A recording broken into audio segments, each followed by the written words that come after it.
Okay, hopefully your teacher has passed out the paper, and so we're going to get going. So I want to start with step one, the directions. Now the first thing is you should probably write your name on the top of your paper. So go ahead and do that. I'm going to do it too.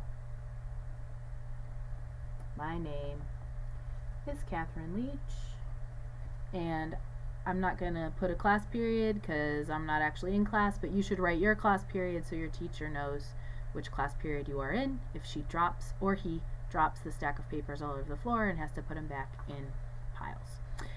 So, step one says start at the bottom of the poem and scan over the lines backwards. Highlight or underline words that you do not understand.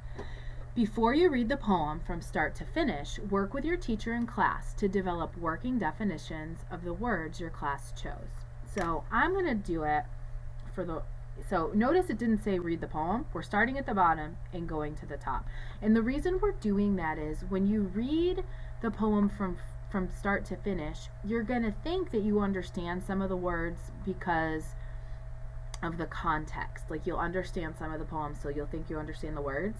But if you start at the bottom and go to the top, you're not reading the sentences, so you'll catch words that you thought you knew that maybe you don't know. So I'm going to do it from bottom to top. So I know all of these words in this line. I'm pretty sure I know this one, but I want to take a minute and look it up. Same with this word Eden and this word grief. I'm pretty sure I know them, but I think I'm going to look them up in the dictionary just in case. Subsides, I'm going to look up, and I'm going up, up, up, up. I'm also going to look up the word hue. Again, I kind of think I know it, but I just want to make sure I really know it before I get going with anything. So I'm going to start by pulling out my trusty dictionary.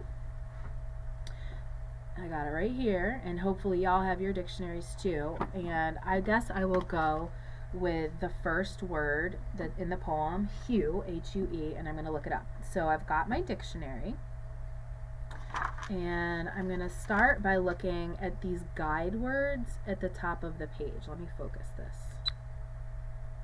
So these tell me what words are on this page. Anything between barren and basis is going to be here, which that's definitely not what I'm looking for, an H word. So holding in home, nope, H-O, H-O, I need H-U-E. So, oh, I went too far there. Let me see. But I'm getting closer. I still have H-O-R-S-E, horse. I need to be after horse. Over here I have H-U-L-L. Nope, I went too far. I need H-U-E, but I'm in the right area because at least I'm in H-U. So I'm going to look over here on this side, and I've got H-O-W. So I know I need to go after H-O to get to H-U. Okay, I found it. I found it. Okay. So I'm going to zoom a little and focus. So here's my definition, H-U-E, hue. It says color, of a particular variety of a color, a shade. An aspect of colors that allows them to be identified as red, yellow, green, blue, or something between any of these two colors. Okay, so for this one, I think I'm going to write number 2, a particular variety of a color. Number 3 almost sounds like a science definition. It doesn't seem to work for what we're going to do here, but a variety of color, or the shade. So that's what I'm going to put. Hue is the shade of the color. Okay. Subsides. Let's see what this looks like. I need to go to S. Here I've got S-E. It's not there. I need S-U. Get out of the way, cord. Oh, get out of the way there. Okay, S-U-B-S. Okay, I'm getting close, but I need S-U-B-S-I, and the T is after the I, so I need to go back a little bit. Let's try this next page. Subsist, subsidy, subsidize. I'm almost there. Oh, here we go. Subside. To sink or fall to the bottom, or settle. To become quiet or less. Okay. Okay, I'm not sure which one it's going to be, but I'm going to put the two things. It's either going to sink or be less somehow. So once I read it, when I read the poem and start to think about what it means, then I will go ahead and I will figure out if it means sinking or if it makes more sense to mean less. Okay, so the next one you need is Eden, and that's spelled with a capital letter, so I know it's a proper noun. It's the name of either a person or a place. So I'm going to go to my E section of my dictionary. I've got E-T, E-L-D. Okay, here's E-D-G. Oh, here we go, sorry. Alright, I've got Eden. I found it. Let me get it to where y'all can read it. Okay, it says paradise, the garden where, according to the Bible, Adam and Eve first lived.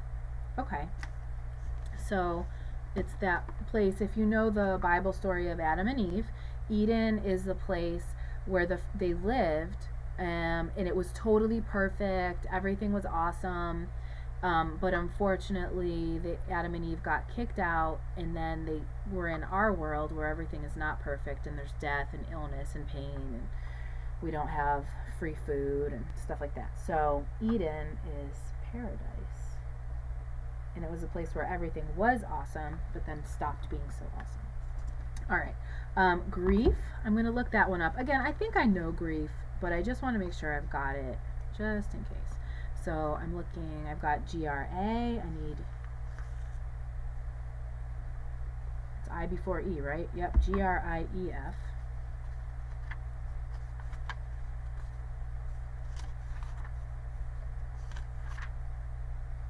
G-R-I-E.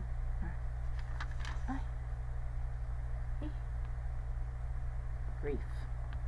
I found it. It is sadness or deep sorrow, or the cause of sorrow. Okay, that's easy. I'm going to just put sad. Sadness. And now I'll look up my last word, and that is dawn. D-A-W-N. Here I've got D-O-W-N, but I need D-A-W-N. So I'm using those guide words at the top of the dictionary. Look it up. Aren't you excited that you get to watch someone look up words in the dictionary? Super fun, but it's important. Y'all need to know how to do it. Okay. Here we go. I'm about to find it.